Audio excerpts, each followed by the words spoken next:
Magnezone here. Yeah, definitely. And it did outspeed the Tapu Fini in her match, so maybe it's running a bit more speed. Yeah, potentially, a bit of a speedy Magnezone coming out, trying to take advantage of that drifting tailwind. That can be set up quite easily, after gaining that unburden boost once the Psychic Seeds proc. Yeah, absolutely.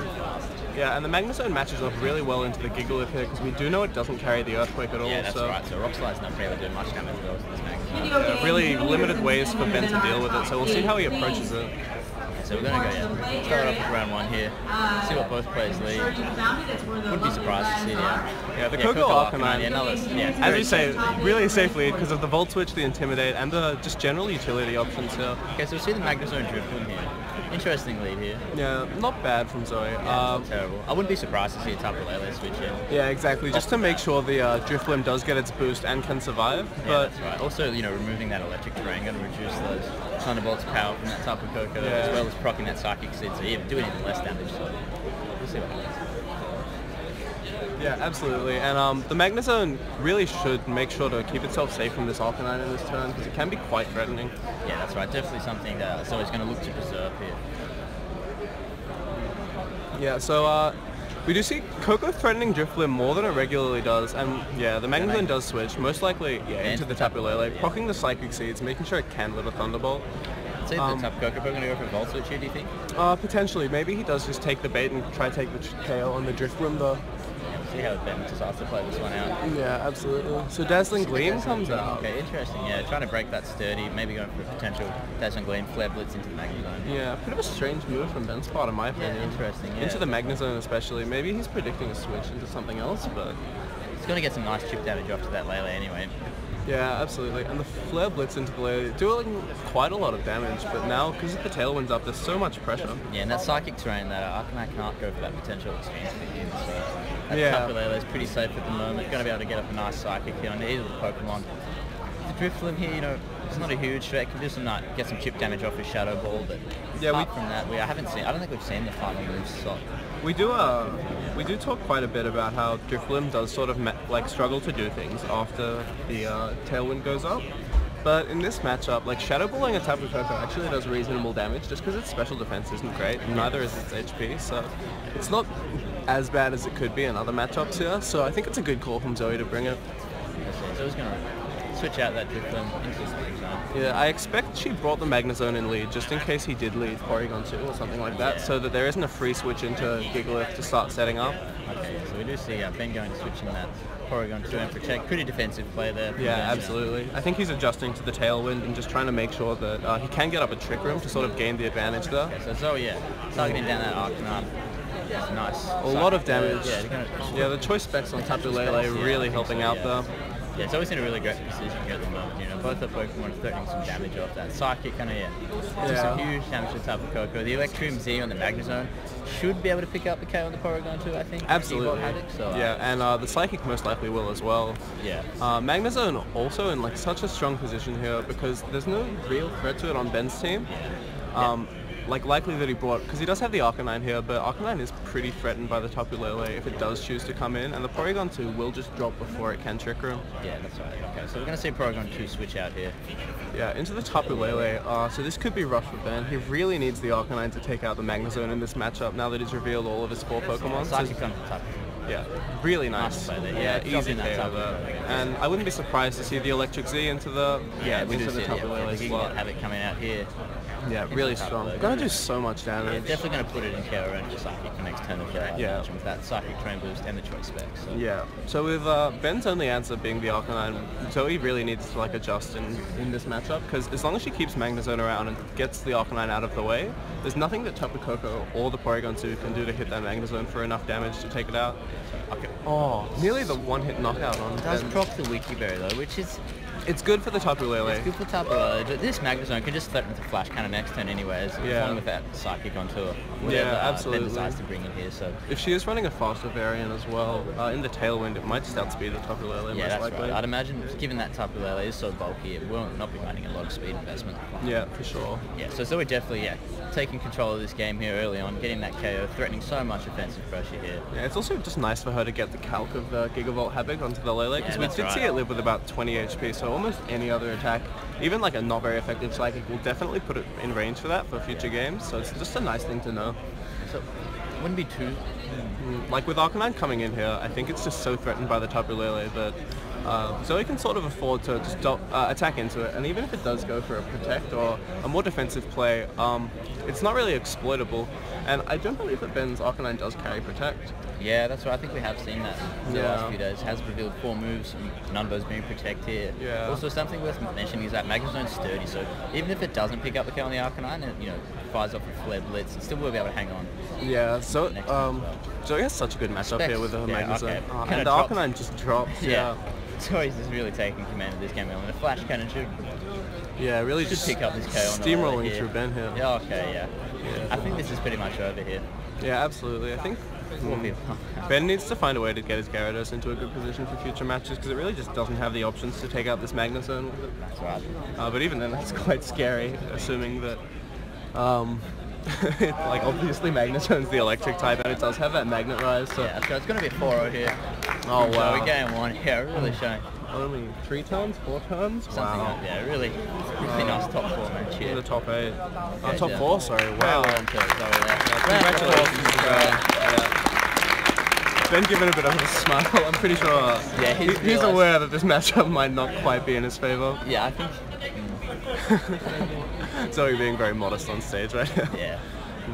Alright, so we do see Ben's full 6 again here. I think the Gyarados really is the key. I think Gyarados definitely key, with that Tectonic Rage. Yeah. One of the only ways, along with that Flare that's on the Arcanine, of actually doing decent damage to that Magnezone. So, Ben really not having a way to stop this Drifloon setting up Tailwind. The Drifloon, Drifloon Lele lead, really strong here. Yeah, even not leading the Lele, as long as he switches it in, she shouldn't have a way to take it out, because everything is slower than the Drifloon, even without its Unburden boost, except for the Tapu Koko. I don't think that the Lele has the Wiki Berry, so it shouldn't be faster, most likely. I think Ben's almost not quite forced to bring Trick Room mode here, but without bringing that, if he does let Tailwind get set up here, he just can't stop it. So. Even the Trick Room mode is so difficult to bring, because Magnezone just KOs the Arcanine. It's always definitely got a good, Yeah, I don't think there's a lot Ben can do here at all. We'll see how he tries to adjust here, Yeah, he needs to find a way to take out the Magnezone, but neither of his forms of speed control with Dragon Dance or Trick Room can really get him enough footing in this matchup to take control. Magnezone being in this sort of middling speed tier where it can take advantage of Tailwind and also the Trick Room, especially against the Gigalith with that Earthquake. That's right, I think Zoe probably leads the same here. I think so. She can do here. She can just choose to lead straight with the Tapu Lele as well, which is fine. And if Electric Terrain does end up on the field to a switch or anything like that, the Magnezone just benefits from it so much. Right, so. And with Twinkle Tackle on the Tapu Koko, nothing like a Skydrop or a Nature's Madness to sort of put the Magnezone in an easier spot to KO it. Yeah, that's right. It's really just not very much Ben can do. Okay, so we're going to start off game 2 here. Zoe and Ben on stream, top 4, 27 internationals. Yeah, with Zoe having such a favourable matchup here, we really need to analyse her play a lot more, I feel, because it's more up to her to not mess up than for Ben to find his way back into the game. So we do see the same leads here from Zoe here. Yeah, again strong. I think Magnezone covers the Trick Room mode really well, and Drifloom's so free to set up a Tailwind, so even just a Protect Tailwind in this turn is really strong. And not much Ben can do to stop that from happening. Yeah, if the Tailwind does go up though, the Magnezone will be slower than the Arcanine and Trick Room. So we'll have to see, but I think it's still a really strong position because Magnezone can just switch out, and the later the game goes, the more damage Arcanine takes, the less ounces Ben will have to take it out. Yeah, that's right. Probably is a good adjustment from Ben in this case though, because Zoe can't be sure in her Tailwind play in this game. Yeah, that's right. It's not always ideal to try and set Tailwind in front of Porygon too either, so... yeah, absolutely. We'll see how she adjusts with this. Yeah, maybe just switching up. I think that's a pretty, I also think that's really good from Zoe. And having this 30 means that he can just Gigavolt Havoc the Arcanine straight away. Which I don't believe does have the Protect. So she gets more benefit out of protecting though, that Gigalith, if she does cop a Flare Blitz, that Rock Slide will, be able to do enough to pick up the KOs here. Yeah, so absolutely. We're playing this turn very well there. Trick Room coming out. Yeah, still really like a nice position from Zoe, because as we saw, Flare Blitz won't take out the Tapu Lele. Yeah. Though a double target may, but Magnezone is really the issue here. We didn't see Zoe's fourth Pokemon here last game as well, so it'd be interesting to see what she has. You know, this Magnezone probably, I think it's looking to switch out here. I don't think it wants to take a Flare Blitz for free, especially since Trick Room's up and Gigalith, you know, obviously threatens to come in here. We can also take into account that because Lele is out here and Ben does have the Tapu Koko most likely in the back, it might be hard for Drifloon to get its seeds up, which means that Tapu Koko would outspeed and potentially threaten with a knockout. Usually Arcanine switch out here, probably expecting that Magnezone to switch out. Potentially, but Magnezone can just fire the Electric Z into the Arcanine slot and likely just take it out. Okay, so we don't see any switches here. The outspeed moves to Magnezone. Yeah, this is pretty much how Ben needs to play this game, given how threatening the Magnezone is. Yeah, that's right. Okay, so we're going to see Gigavolt have it come out here. It's going to do a fair bit of damage to whatever the target's down, not so as much to the Gigalith in sand. Yeah, I do assume it will attack the Gigalith slot here, because it's just so free to hit it. Arcanine pretty early on. Yeah. I think it's definitely going to drop it. So the Gigavolt Havoc does come out here. I expect the Gigalith probably goes down to the berry here. But even if it doesn't, it's probably better. Yeah. Oh, it doesn't go into the berry. Yeah, that's really nice. So maybe it's even in Flash Cannon range now. Psychic comes out into the Gigalith, should pick up the curl. Wow. Very well played. I think that's a better at the moment. Yeah, there's so few ways other than to freeze onto that Magnezone for Ben to get back into the game. Yeah, Zoe definitely, you know, taking advantage of that potential switch and just punishing it really hard. Yeah, Zoe taking out Arcanine means that Magnezone is just so free to take this game over. Oh, take out the Gigalith, the Arcanine is still here. But even so, the Arcanine has such a hard time switching in. I suppose now that the Electric Z is gone, it is an easier way for Arcanine to survive hits from the Magnezone, and the Sturdy has been broken by the Ice Beam. Yeah, but with the Trick Room being set up, it's not a great position for Ben still. Congratulations for making it. Especially with Tapu Lele being threatened by Flash Cannon. Ben could perhaps try to reset Trick Room so that when Arcanine comes in it does threaten the Magnezone, but having lost Gigalith, he's lost so much offensive pressure.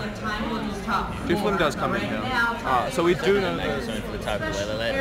Yeah, this could also be a read into reversing Trick Room, which would be nice. The Tapu Lele does come out. Yeah, baiting that Flash Cannon potentially in that slot as well. Yeah. Not going to take enough for the Arcanine. Yeah, I think so. And if Trick Room is reversed, Drifloon is just take over this game. We'll see where this Psychic goes, whether it goes into Porygon or the Arcanine slot. Yeah, so it will be reversing Trick Room because Porygon 2 is yet to move. And we do know that Psychic 2 KOs the Porygon 2, so Drifloon can get up a free Tailwind here while Tapu Lele is threatening Porygon 2. Once again, I don't think there's anything Ben can do here. But that is a really nice play from Zoe, having the awareness to switch into Drifloon there, making sure that her speed control is always in effect, because as long as Magnezone is outspeeding the Pokemon that threaten it, it's really the key of this matchup. And you can't count out this Tapu Lele either. Like, Magnezone is getting a lot of hype here for its great matchup, but Tapu Lele is putting on so much damage there. Yeah, definitely firing off some huge side hits.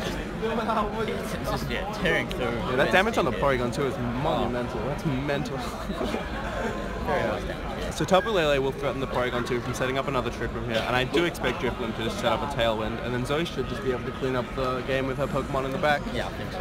Yeah, so even this switch, hitting Tapu Lele with Psychic is fine here, though it is not very effective, just because it stops the Trick Room. That's right. I think it also potentially puts it in the Flash Cannon Curl range. Potentially. Yeah, we'll have to see. Damage. See the Arcanine Flare Blitz. Should be into the Lele here, I'd imagine. Yeah, even here, this is beneficial for Zoe because Arcanine's doing damage to itself. Yeah, okay, so we are going to see another Psychic come out from this Lele. And into the Tapu Lele slot. Yeah, this. Damage, oh my lord. Definitely in Flash Cannon range. Yeah, probably even in Psychic range after Sandstorm.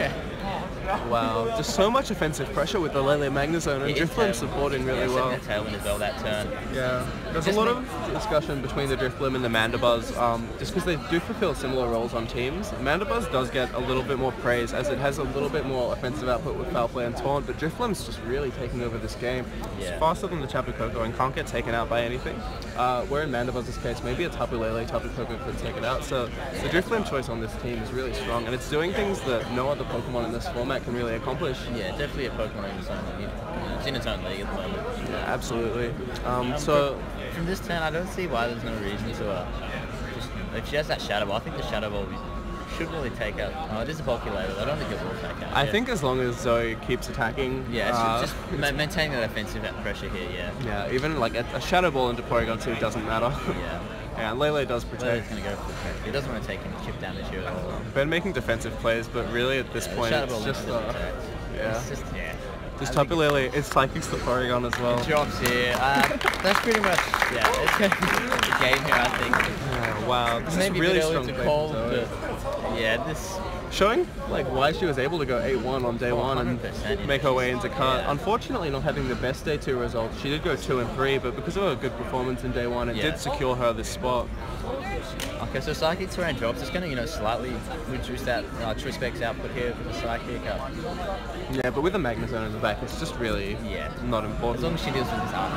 And every turn of Sandstorm does make Lele more likely to go down to a Shadow Ball as well. Yeah, we're going to see the Intimidate. He's not going to affect you with these Pokemon on the field, both being special attackers.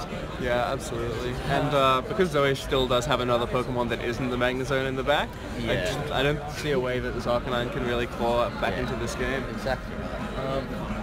So I do expect just either a Shadow Ball onto the Lele or a Psychic. Lele does go going for the double here. The Shadow Ball shall come out onto the Tapu Lele slot out, man. Yeah. Onto the Arcanine. Okay, that's a nice play there, setting up the KO with the Psychic out the terrain. I don't know what that is. Psychic can't drop here. It's another 4-0. I mean, what can you do there? Big applaud for me. Yeah, this is amazing to see. Yeah. Zoe must be really happy with himself at the moment, I think, Yeah, maybe a bit of a read, but mostly just that Tapu Lele's not doing a whole lot in this matchup. Zoe going for a really stylish 4-0. Bill's just letting the crowd know, she's got nothing going on here. Yeah, and Zoe's got to be really happy with her performance in these games, taking 2 4-0s, heading off into the finals. Especially against a player such as Ben Kirk, very one of the top players. Yeah, wow. All of the crowd, everyone's 2 4-0s, 8-0. Yeah, and this is really good on his face. Couldn't really do much to stop that from going up. And as far as I'm aware, this is really Zoe's breakout performance in the VGC scene. I don't think she's got a whole list of accomplishments. So being able to take out